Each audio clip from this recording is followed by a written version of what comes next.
internet. Not that long ago, I was one of the first people to face a graboid and live. Broke into the wrong goddamn rec room, didn't you, you bastard? This is a graboid, a true classic, like an American-made automobile that eats you.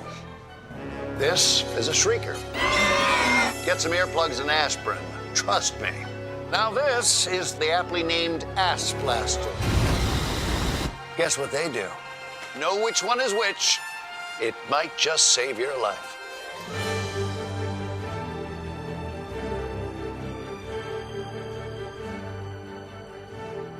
It's days like this I miss the clicker. I never thought I'd say that. I got it at my office. I didn't think you guys liked the clicker.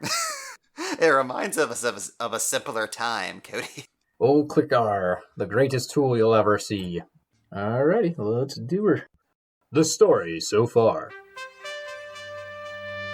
In the small town of Perfection, Nevada, a mysterious race of underground worm monsters has emerged, threatening to eat all the town's citizens.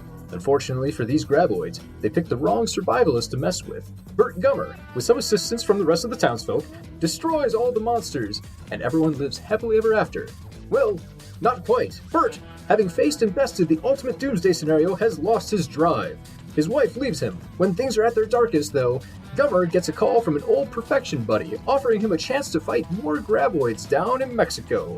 Gummer jumps at the chance, only to find out that the graboids are evolving. After a few days, the giant sandworms spawn two-legged, heat-sensing shriekers that can rapidly reproduce. One giant explosion later, Burt has bested his old foes again, which leads us to Tremors 3, Back to Perfection, a tale of one man, his great white worm, a struggling convenience store, and a sweetened version of Jurassic Park, but with killer worms. Welcome, ladies and gentlemen, to Box Office Pulp, your one-stop podcast for movies, madness, and moxie. I'm your host, Cody, and tonight, we're back with our Bop miniseries, You Can't Kill the Gummer. Tonight, if you didn't get it from the intro, did you skip the intro? I worked hard on that. Don't skip the intro. We're talking Tremors 3, Back to Perfection. And tonight, I'm joined by my co-host, Jamie. Jamie, say hello. Would this be a bad time to reveal that my first Sona is an ass blaster? Yes. No, it segues, but it's horrible. So both. It's good, bad, bad, good. I don't like it, but I'm glad you said it. I want so badly the next time you start doing that voice for your introduction to just be like, the Separatists are moving in against the Jedi Enclave. That's exactly what I was going for, so I'm glad it came through. I should say, at the very top of my notes say, we have reached perhaps the most important stage of Tremor evolutionary process. Ass blasters. Throw to Jamie. So yeah, you beat me to it. Oh, really? That's the evolutionary crux I hope humankind is going towards. Like, the second we can propel ourselves with flatulence, that we are officially Homo superior. Jamie, I can only assume you're describing the Adam Sandler movie that will be unleashed upon us because we didn't treat Uncut Gems better. Well, Jamie, let's get this train back on track here. Describe to our audience what the Ass Blaster is.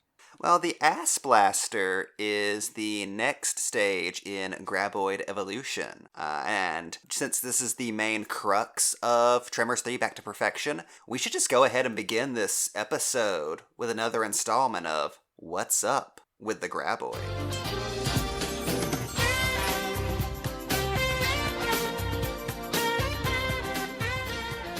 God, I wish I knew how to play bass guitar better so I could give you like a killer riff to start this off. Like some real Seinfeld slap bassy stuff. Oh, I could just throw that in post. Oh, hell yeah. Editing. Now, this movie's graboid facts are two very significant wrinkles in the history of the Tremors. One, relatively minor for this movie but important later, we find out that they hatch from eggs that must first lay dormant under the year. Okay, what? To interrupt, god damn it, that made me mad watching it. Like, no, first they're worms, now they're two-legged, then they're ass blasters. Where do the eggs come in? Are they last? Are they first? What? They keep reproducing in different ways, and it's like, come on, guys. What are you doing?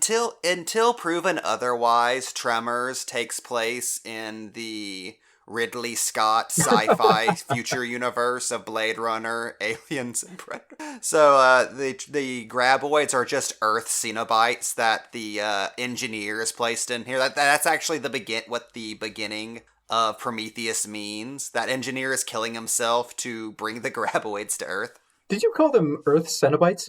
I probably did, and I don't take it back. God, now the Hellraisers are in here. That's collectively what I call the Cenobites, the Hellraisers, like they're a band. We call them the Ass-Blasters. No. So there's eggs, which, oh god, yeah, sure, it becomes more important later. Not in this movie, but later, but still. God damn it, eggs. I just like the idea that the graboids are tiny little worm Pennywises. But far more important, we learn that after being alive for 12 hours, the Shriekers once again shed their skin to become the final form of the graboid, the Ass-Blaster, which is a slightly larger version of the Shrieker that still uses thermals in order to sense its prey, but has two big differences. A very impressive wingspan and the ability to propel themselves upward into the air enough to get a fairly reasonable glide going through explosive stomach acids that combust whenever released out of their anus. Do you think the guys who made Reign of Fire watched this movie and went, no, wait, we have an idea. Spin around, put it on a dragon, the chemicals combine, flamethrower mouth. It's perfect. So we have to do this, but slightly more serious. Right, we can't call them ass blasters. I just love how that's just such an insanely complicated backstory, just so that Chody Kang can say, they light their own farts! Honestly, worth it. Oh yeah. I like in the movie too, they're even like, ass blasters is a dumb name, and it becomes just the running joke of Tremors. Once something is named something stupid, it must remain. I like that this is the Tremors movie where Wilson and Maddox finally just lose their shit and say, they're called graboids, fucking hillbillies. Get it? Tremors is the name right. of the movie. Bunch of jagoffs, come on, Tremors. Which, I don't know, I do take some umbrage with, since the graboid name refers to both the species and the worm form of that creature. Wouldn't it be a little simpler to just call the species Tremors and let graboid speak to specifically the sandworm evolution? If I were in charge, Jamie, I would say, you got it. You're the boss now of Tremors. God, if we were in charge of Tremors. I would sick them on the Russians. That's how I would fight my wars. Don't interfere with my election. We have ground worms. I really wish we could, mock up propaganda posters where, the sandworms are taking down Russian bots. What a weird set of mashups we've made so far. There's Hellraisers, there's just Russians, there's troll farms, probably graboid farms, textbooks trying to figure out what the fuck the term should be. They haven't decided if Pluto counts or not. They don't know if a graboid is graboid. It's a mess. This world is garbage. All right, to get away, because if I spend any more time thinking about how the eggs fall into everything, I'm going to pull my hair out. Can we talk about how it's kind of charming how dedicated S.S. Wilson and Maddox are to keeping the continuity of this franchise? They take it far more seriously than any other horror, slasher monster franchise. It's why Tremors is the one series you can watch all the way through and not really scratch your head at anything. They maintain continuity better than even the Nightmare on Elm Street movies were able to. I think Child's Play is the only other one that could really fight it, and that's because, the same driving force was behind all those. This one, I mean, the Tremor franchise loses its way a little bit after 4, but we'll get into that later, folks. We're on 3 now. Let's not skip. But for this point here, even though really the only returning character is Gilmer, they make callbacks to the previous films. They explain where characters went. They have oh hey, this is the daughter of a former character. Melvin's back. You just get all sorts of wonderful little callbacks. Not even Easter eggs. It just feels like this is one continuing big story, even though they're clearly made for different budgets over a long stretch of time. Another thing that freaks me out: Tremors 1, okay, it was 1990. 2 didn't hit theater. Well, not theaters even. It didn't hit video until 96, and then this one hit in 2001. There's been 11 years to get 3 movies out, and 2 of them are just straight to video. It must have been such a fight for these guys to get Tremors films going, and yet they soldiered on. They must really, really love the franchise, or somehow they're making billions of dollars on the home video market. I wasn't aware. Well, God, just think. They managed to make 3 and 4 within 2 years of each other after being tied to Wild Wild West. Yeah, well, they had a huge stretch for Tremors. So 2001 was this movie, Tremors 3, Back to Perfection. Then the Tremors TV show came out, I think, 2003, and then the fourth movie was released 2004. Like, even though there's only one season, I believe, in the Tremors TV show, that was still a decent number of episodes, wasn't it? Like, it was a full 13. order. Yeah, that's a lot of Tremors content to get into like 3 years, especially when you're dealing with actually making gigantic blockbusters that may or may not be huge, huge failures. God, speaking of the series, it's really hard to get into the plot of this movie without bringing up the elephant in the room, which is the Tremors Sci-Fi Channel series you mentioned. I don't know if it's just me, and I can't really confirm or deny this because there's very little documentation on the production of this film, but everything about this movie screams, this is a pilot movie to a Tremors TV show. Which, it was if it wasn't, is incredible because the setup you have for a TV show, like, by the end of this, is perfect, and they absolutely delivered on all of that with the short-lived series. Yeah, well, I mean, we introduce a bunch of new characters that are sticking around town. We get little bits of future problems, like Melvin's back, and he's trying to buy the whole place up. It's Mel now, by the way. Oh, Jesus. Oh, I'm so sorry. We have a new convenience store that's trying its best to stay open. Everyone's trying to cash in on graboids, but we're still in the middle of nowhere. Like, there's just a surprising amount of little things going on when it's just a movie about people being eaten by flying two-legged, not quite worms? Fart vultures. Fart vultures. That's the best description of it. You're dead on. So I can definitely see the idea that, yeah, this is just bridging into what could be a TV show. Because we don't really lose any super established characters. Everybody kind of sticks around at the end. We get multiple Slimers that can be spin off into mascots. This is a Tremors movie where two monsters are left alive at the very end with ambiguous fates. El Blanco, that's just like a staple now, right? Oh yeah, the Burt and his good guy graboid are a huge factor in that series. Yeah. What a weird thing. They actually introduced like a white whale type graboid, but they went the other way around where instead of going full Ahab, Gummer is just like, nope, this one's my pet. He can't get into my fortress that I had to blow up. Before we get away from it though, I have to make a sidetrack here about actor Robert Jane, who played Melvin in the original film and Tremors 3, Back to Perfection. So Jane was a child actor, had a ton of TV credits and a couple of movies, and I just kind of assumed he was still acting in small roles or had moved on to a different area of production, like he was a producer or a scriptwriter, something still in the industry. But according to his wiki page, after finishing up with world-class hits like Wizards of the Lost Kingdom 2, he went on to become a world-class blackjack player, like one of the best in the world. Wow. Like winning millions of dollars in blackjack tourneys. And he's a real estate developer, like an exceptionally famous real estate developer as well.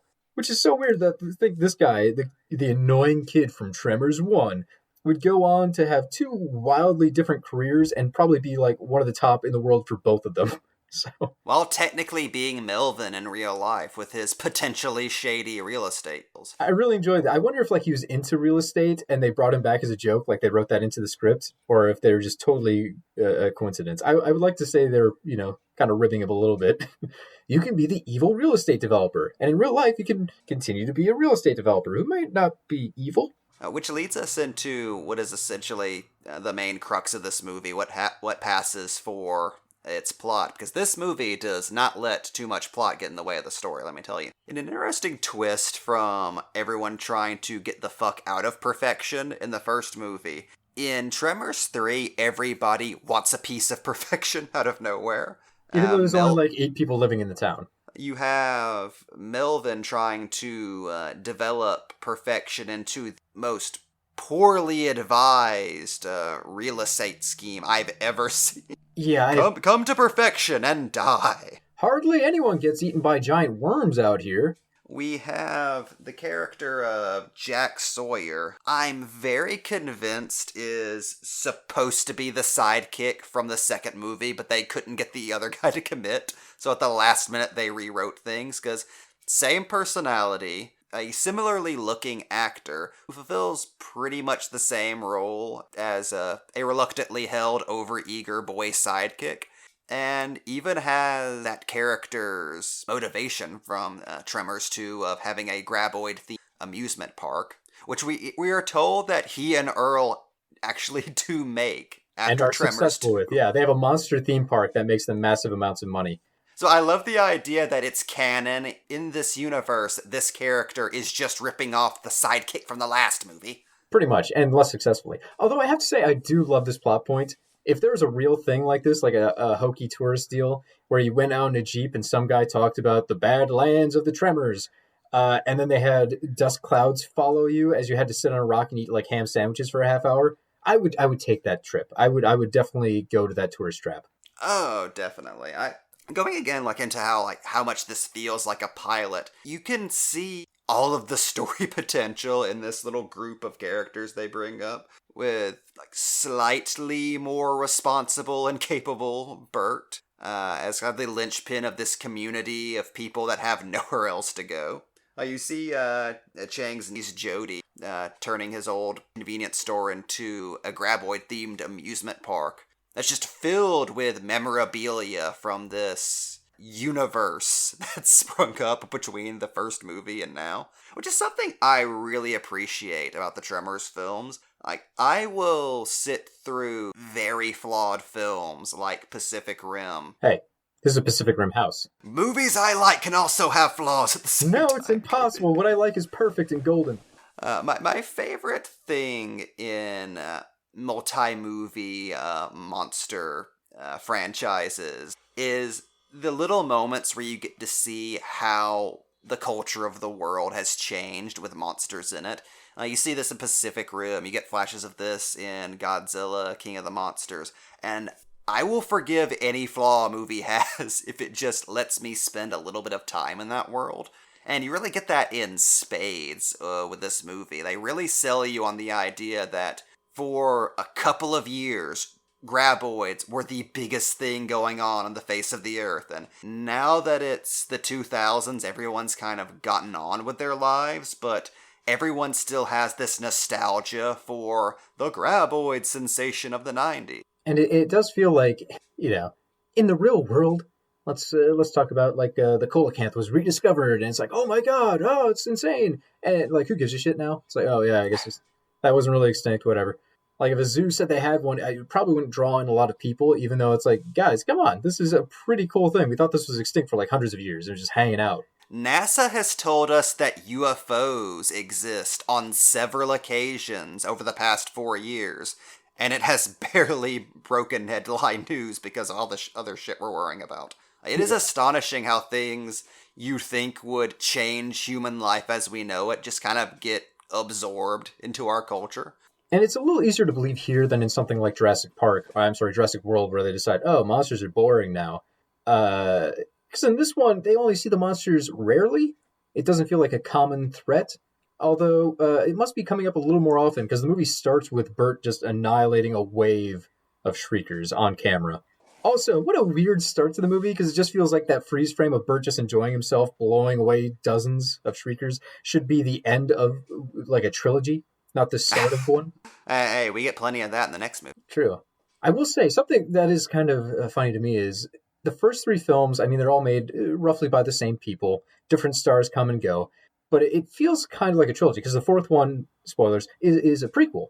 So these first three really feel like there's some sort of trilogy going on, even though there's not one central character. Burt slowly takes over the reins. The thing is, at the end of this movie, he's the one guy who doesn't leave perfection. He's blown up his house. He's lost his wife. There's no reason for him to be alive anymore. And yet, he's sticking with perfection. Which, Jamie, brings me to the idea that Tremors is just an allegory for limbo. You think all these characters are dead and the Tremors are like the Langoliers just eating up? I think that's kind of it. You have to prove your worth and meddle against them, or else they devour your soul and you just pass on to nothingness. Let's put it this way. So in the first movie, Val and Rhonda fall in love, and then they leave perfection. They just have their notoriety. They have each other. Things are good. They've moved on. Val has found a way to better himself by defeating the worms, and he's thinking ahead. And that's it. They're gone. They get to advance into actual perfection. Tremors 2, Aftershocks, ends with Earl and Kate falling in love, then earning a small fortune from their graboid bounties, and then partnering with Ray to open a monster theme park. So, for once, Earl is actually going to get to go forward and make something of himself. And he has love, that thing he's been bitter about for years. So he gets to graduate on. Technically, they're not in perfection. Tremors 2 Aftershocks, I know this. But the idea of the Tremors surrounding them making their own hell, he gets to escape. Desert is desert. Desert's desert. Back to perfection, though, Burt is just living there. He already started off with a wife. He has money. The movie stressed money is not a concern for Burt. Burt is going the other way around. This is a man who is firmly happy in Silent Hill and does not want to leave. It's almost like the other way around where God is punishing him. Like, he just keeps losing all the things that he holds dear as the movies go through. Like, he's so bummed in this one when he has to blow up his impenetrable fortress, only to find out that was completely unnecessary. Well, I would say that speaks to the nobility of the Gummer line. I mean, he's choosing to forgo paradise to be a ferryman of souls, like helping other people across their journey and meeting their final reward. Maybe that's why you can't kill the Gummer. I feel, yeah, these people all died. The graboid, there was like a carbon monoxide leak in their house. They all lived in suburbs, different suburbs, and they just woke up one day in perfection and just thought they'd been there their whole lives. That's what I'm getting at. All these people live in the universe of Family Ties. Just Michael J. Fox decided to make a clean getaway and wipe out those liberals once and for all. I'm just saying, it's such a weird thing where Gummer has the exact opposite tract of a character as everyone else. Like, all the other characters are pretty much there as leads from the start, and then they disappear after they get what they want. Gummer has everything he wants and then loses it, and he never finds someone new. He's dropping things. He slowly comes to the forefront. He is moving the exact opposite direction of these other characters, and they only had a brief amount of time where they got to gingerly hold hands. I would say you find, especially if you view this and Legend Begins as the, like, quote-unquote real end of the Tremors franchise, I would say you get a certain amount of closure with Burt vowing to be a protector of perfection in that community. And even though they don't really go into it, because this movie is very light on plot and characterization, there is a certain found family aspect to it. Oh, for again, sure. it just by the time those credits roll, like, you feel like you've met the cast of a long-running TV show. That's fair. And there are improvements. There's new people out there. They have a live ass blaster that they can show off to people, which seems incredibly dangerous. Like, couldn't it just blast its ass at anyone nearby? Well, they have to entertain the small children. Have to teach them the dangers of sandworms, the only way they know how. I guess so. So anyways, that's my theory, Jamie. Tremors aren't a monster. They're an eternal state of damnation. Tremors isn't a movie. It's a state of mind. It's true. The Tremors are the hell we made along the way. Getting off of that, though, another interesting part of this is the nope, that's wrong. I was going to say the first one was CGI, but I forgot all the CGI shriekers in the second one. This one has more CGI shriekers. They're not as good, surprisingly. Apparently, they couldn't use the same model from the first movie, so they had to make a new one that wasn't done as well. This film was not, as we said before, made for a lot of money. It cost $6 million, which is a $2 million raise from the second film, assuming our online figures are anywhere near the ballpark. But you got to think, the original film was made for $10 million 11 years before this. So, not a lot of money to go around to make this thing. So I can forgive some CGI creatures. The Ass-Blasters, though, do not look great. No, that's... you can tell they did very well with what they had, but I think, honestly, of the entire franchise, that is consistently the worst effect. Yeah, it's hard to do because we have an idea of what a bird looks like when it flies. And so when you compare it to an Ass-Blaster, it's like, this doesn't look like natural flight. It's much harder to pull off than something that's running or an underground creature that's just kind of sending up puffs of smoke. I feel like the biggest problem is the animators can't quite make up their mind on whether or not they glide or actually fly. It's very inconsistent from scene to scene and shot to shot. So from even like an editing standpoint, it's just kind of hard to track where they are, how they're moving from shot to shot. Yeah, like they never quite feel like they're in the same movie as the other characters or even the other monsters. It's very 2000 Sci-Fi Channel, and they don't do themselves any favor because the whole point of Tremors is this is the horror franchise that can take place in the bright Nevada sun. So you don't even have like shadows or rain or something to hide the ass blasters to make them look a little better. They're in basically the worst conditions for showing off CGI, just bright open blue sky. I will say, though, we do still get plenty of time with practical graboids and even some practical shrieker models. Mm-hmm. I don't know why I say model. It's a Tremors movie. They have one. They've got the puppets. They get their miniatures. Which thankfully was a factor with this series for far longer than anyone would expect. Like, they would be excused going full CGI for the monsters after 2000, but they were very dedicated to those puppets for far longer than they had to. Oh, yeah. So I'll give them credit for that. And there's scenes I really enjoy out of 3. It's not my favorite Tremors by far, but I appreciate like the idea of Burt being in an oil drum being swallowed by a tremor. Like that's a fun, interesting scenario to put your hero in. Like, how do you get him out? You know he's getting out, but how? That's exciting. What are we gonna do? I do like the implication that graboid stomachs are like sarlaccs. Slowly digested over 1,000 years. Oh, poor Chang. He's still down there. They blew that one up and they just left him. It's very unfair. He just shot out of the ass. Ah! I do like the theme park aspect they went for, even the fake theme park. I thought that was kind of a neat idea, even though it is slightly a retread of Grady's idea from the second movie that we never see. Obviously, Michael Gross is back. He's fantastic as Burt. That's just a given. That he's always the highlight of a Tremors film. It's very fun to have that opening where he just annihilates wave after wave of shriekers and seems to be having a blast doing it. The movie series finally gives you Burt fully prepared and ready and getting to be the guy that in most other films they would make fun of. Like, oh, he thinks he's all that, but he's not. In this one, they tell you, no, Gummer actually is everything he pretends to be. It's not an act. He's just that way and he's that good. And they still find a way to make Burt completely outmatched at any point. At this point, they would be forgiven for resting on their laurels with the monsters and just kind of having the graboids do graboid things as established by the past 2 movies.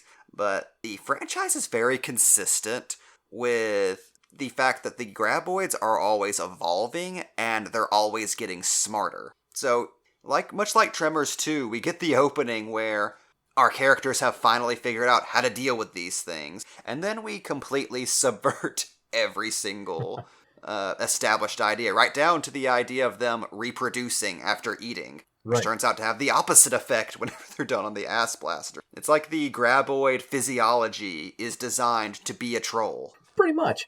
Every time Burt thinks he's got it, it's like a chess match. Okay, there's graboids that are going to pop through my walls. I'll just put a lot of concrete down there and squish them. Okay, they're on 2 legs and they can just run upstairs and eat me? Fine, I'll have a really good fence. God damn it, they can fly. I'm making the dome. I'm stealing the idea of Stephen King's dome, and I will make that. I'm glad that this movie keeps up the Tremors tradition of the graboids never being defeated because somebody has more firepower. That's true. Yeah, they have to outthink them. Yeah, there's a lot of gun fetishism in this franchise, but I appreciate that every single time it always comes down to outsmarting these things instead of just shooting at them. Because it could be very easy for the entire series to boil down to Burt has a bazooka hidden in a case out in the mountains. If we can get him to the bazooka, he'll blow them all up. So you just make it a chase movie. No, they actually have to adapt on the fly. They have to sacrifice certain pieces of whatever they have. Their strategy stopped working. It's a back and forth. Surprisingly smart writing for what you would assume could just be I'm sorry, I wrote this in my notes and I have to use it because I wrote it. What you'd assume could at this point just be a cash graboid.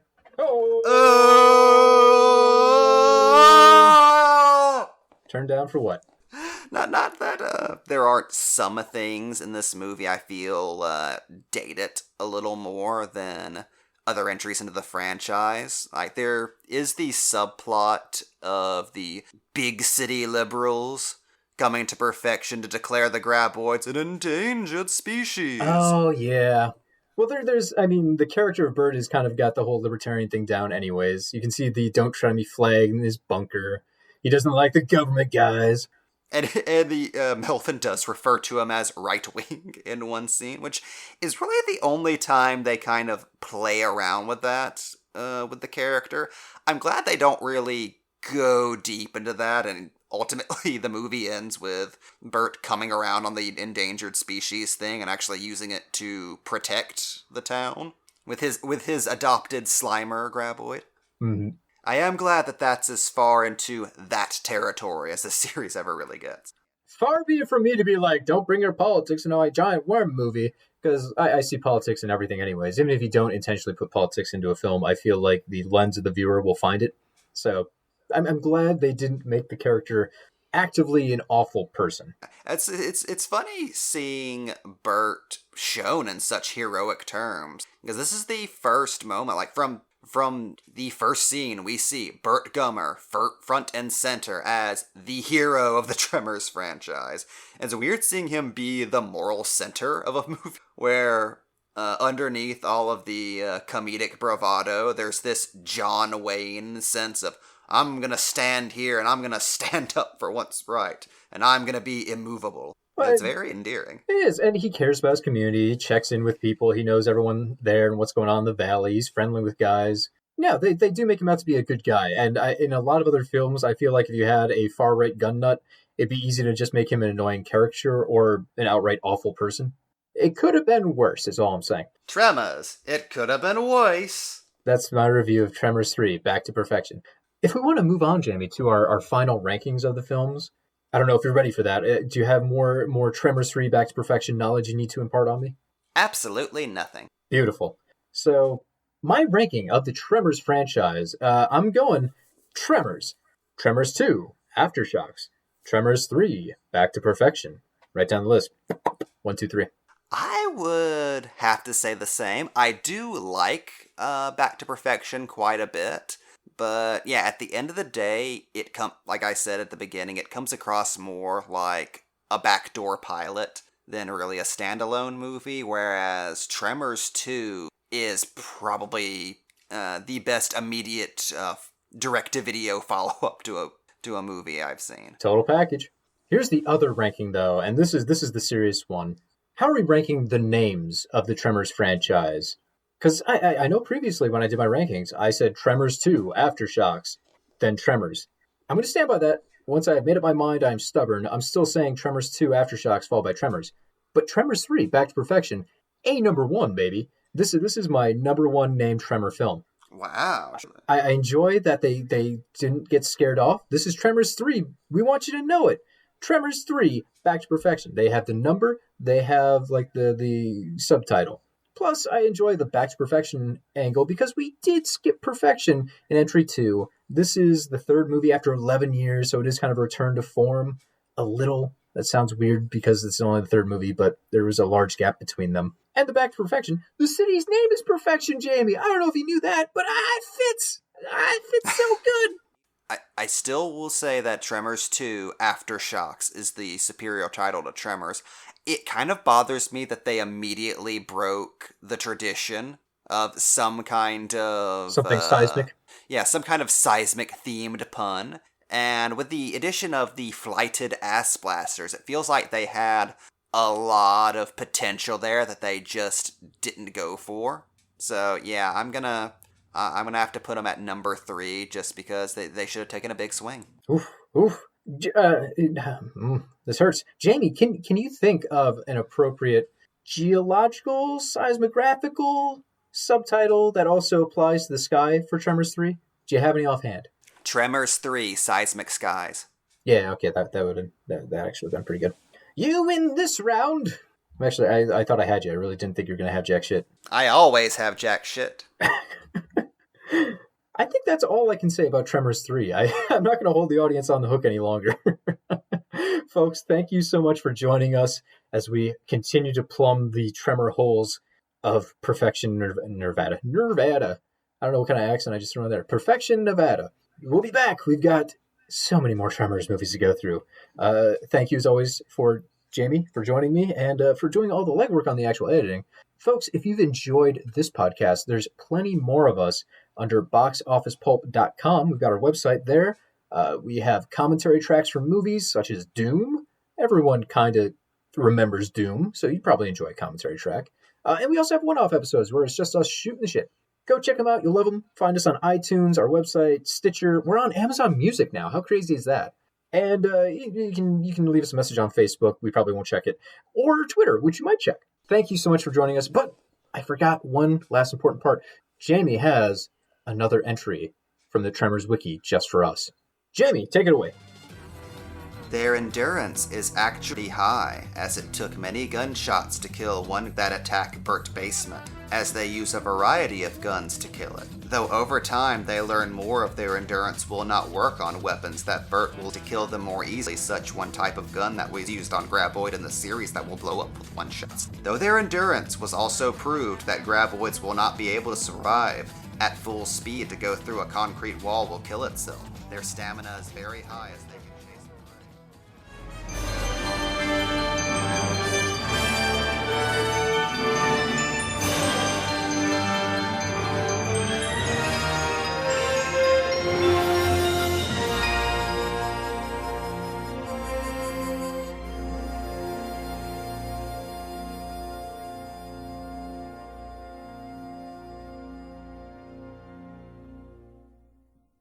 Well, there you go. I learned something about endurance. Did you know the origins of the term HP, hit points? I believe comes from the Navy, and it was like how many cannon blows a ship could take before it would sink. I did not know that, Cody. I read that on Reddit, and I can't find the source of it online as I'm frantically looking it up. So I might have just made up half of that, but I swear to God that was the thing I read one time. Don't trust me, Internet. Please check it yourself. But just pretend. It sounds cool, right? Like, oh, that tank has 60 HP. 60 goddamn cannons has to shoot it before it dies. Yeah, we could take that and put in an RPG. Sure, sounds cool. That's my life headcanon. That's how it should always work. I half remember a cool thing from the internet, and I just pretend it's real. Like graboids. They're real to me. This is Box Office Pulp Guy, and this has been a Pulp Podcast production. Now please, please, please, put a gun in my mouth and pull the trigger and say goodnight. And now, on with the show.